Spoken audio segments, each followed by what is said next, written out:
Sawadee krap. Hello and welcome to a Singaporean in Chiang Mai. One question that I come across often is, how easy and convenient is it to move around Chiang Mai? For Singaporeans, this is not a trivial question because many Singaporeans do not drive and many have never drove before. Singapore is like Bangkok. One can move around easily just using public transport. And in Singapore, it is very expensive to own a car. Hence, there is no incentive even to learn to drive. So if you cannot or will not drive and will not be owning a car and have to rely on your own two car, what can you do? Car means legs in Hokkien in Teochew, meaning rely on your two legs to move around. No car, only have car. That would be rather challenging, but still doable. Chiang Mai may be the second largest city in Thailand, but it is the far number two, more than 10 times smaller than Metro Bangkok, and it does not have MRT or BTS. One could move around Bangkok purely relying on their train system, but not so elsewhere. There isn't even any plan to build such systems. Okay, understand. How about public bus then? Such aircon bus, much like Singapore buses, can only be found in Bangkok. Yes, only Bangkok. What about non-aircon mini buses like these? I saw a number of them all over Thailand. This picture is a bus serving Chalong district in Phuket. They do not exist in Chiang Mai. A friend who visited recently could not accept that there is no public transport systems here. He won't take my word for it. I can accept that since I've not settled here for that long. We went to some condo rentals in the town area, and his consistent question to the agents is that he wants a location with convenient public transport. Unfortunately, they don't understand what he wanted. Convenient public transport? Of course, Chiang Mai have public transport. It is the Songthaews, somewhere between a minibus and a taxi. They are converted from pickup trucks. This is common across Thailand. For Chiang Mai Songthaews, it costs 30 bucks within the city and 50 bucks for those going to the suburbs. You hop on board and pay when you alight. In Chiang Mai, they have certain routes and go by color codes. All of them start and end by the Pink River near Warorok Market. The red ones ply around the old city, while the green, blue, and yellow go to different outskirts of the city. Incidentally, the red ones also have different routes as some of them take you to tourist attractions outside the city like Tiger Kingdom Zoo and a number of waterfall parks. Songthaew also can be booked for private use for the whole day or half a day. Sometimes tourists prefer to use them as it is cheaper than booking an MPV or sedan taxi. Songthaew literally means two rows. Neng song sam si. Song is two because there are two rows of seats at the back of the covered truck. These are the tuk-tuks. They only move around the old city area. Very few will venture beyond. It costs 60 bucks per trip. I was a tourist many years back, and a tuk-tuk approached me while strolling in the old city. I paid 100 bucks, and he took me and my wife to all tourist attractions within the city. Yes, multiple stops. Of course, after that, he also took me to the handicraft centers meant for the tourists, hoping that I'll buy something. In my opinion, it was worth the Singapore $4 for a half-day sightseeing tour. The time I spend per stop is up to me. Some stops longer, some stops shorter, and I do not need to waste time waiting for others. By the way, waiting for my wife does not count. Right, ladies? But if you only need to go from point to point, there is always Grab. In Chiang Mai, we also have a smaller player called Bolt. Like everywhere else, they are private cars with no logos, unlike the picture here.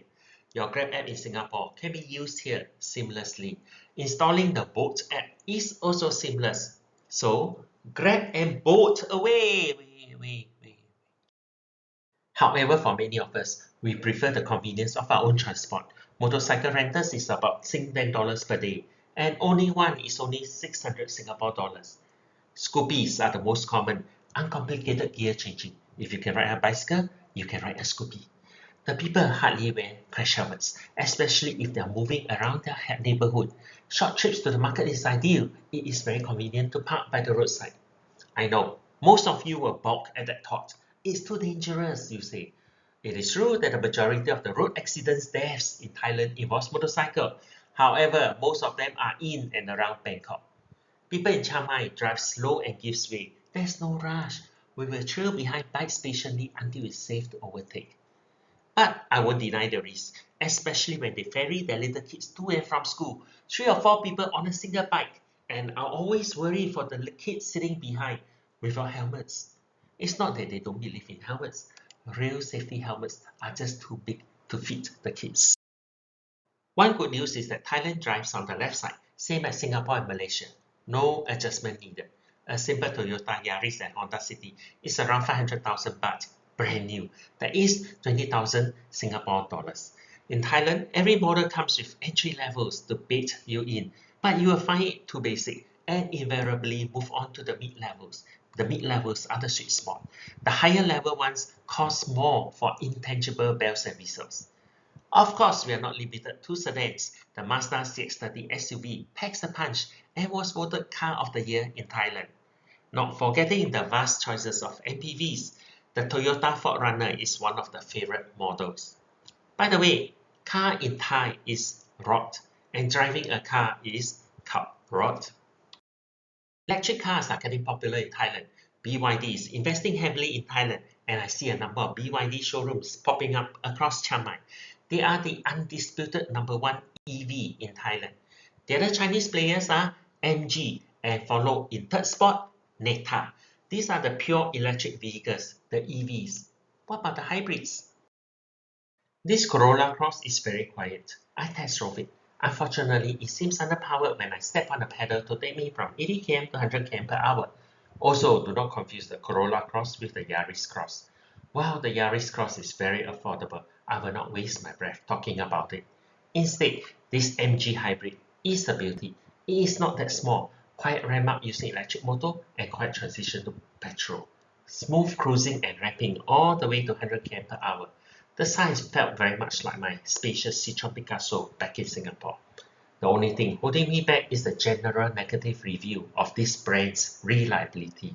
Those who defend it will say that one shouldn't really complain since one is paying such a low price, implying that there are reliability issues.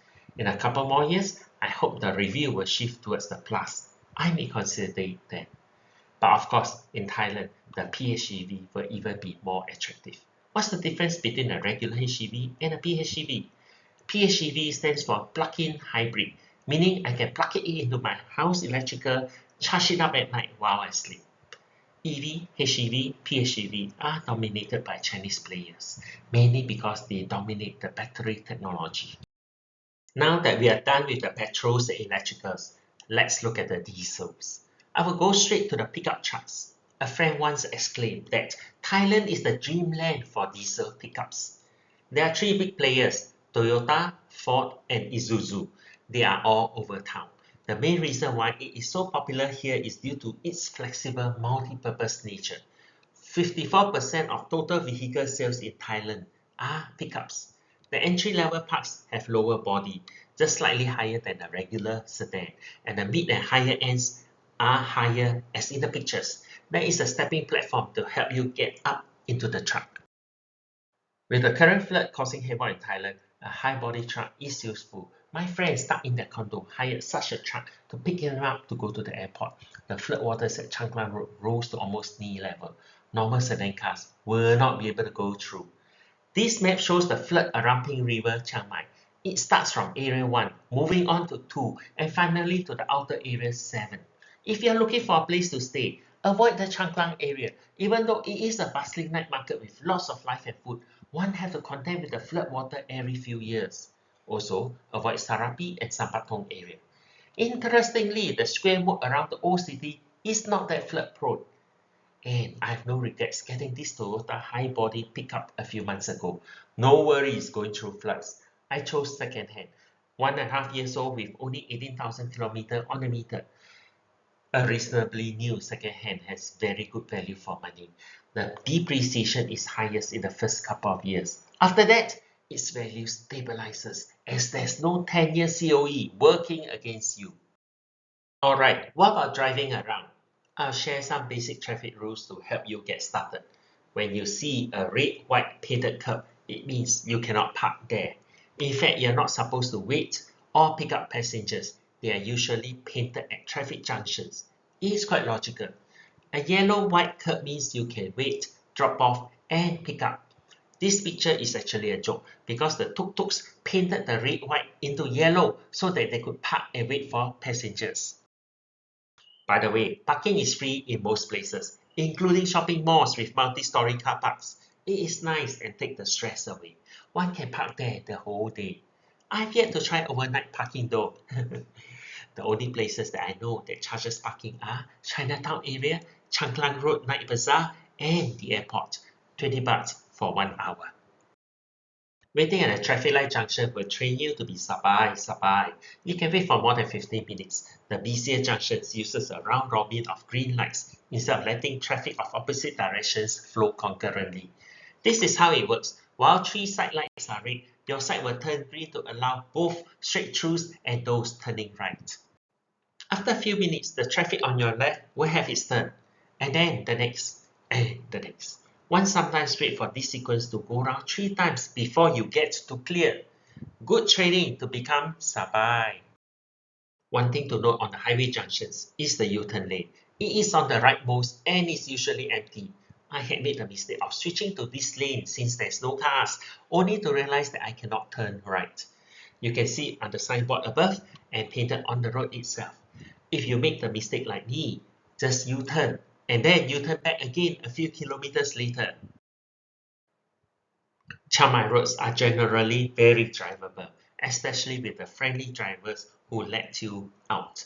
But their side roads can be very narrow. It is a miracle how a single lane can have two-way traffics passing each other.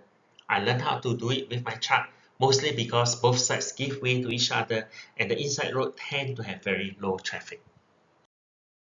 In conclusion, unless you really cannot drive, owning a bike or a car makes your life brighter. You have the freedom to move around. So I will devote the next session on applying for a driving license. The process can be confusing. While there are a number of videos telling you how to do it, I will share with you from a Singaporean's perspective, down to where to park and where is the easiest place to get your health certificate. Till then, this is Kyle. See you next session. เจอกันชาติหน้า I am glad you watched till the end. If you enjoyed this video, please give me a thumbs up. It will help me tailor my future videos better. Do subscribe to my channel to keep updated.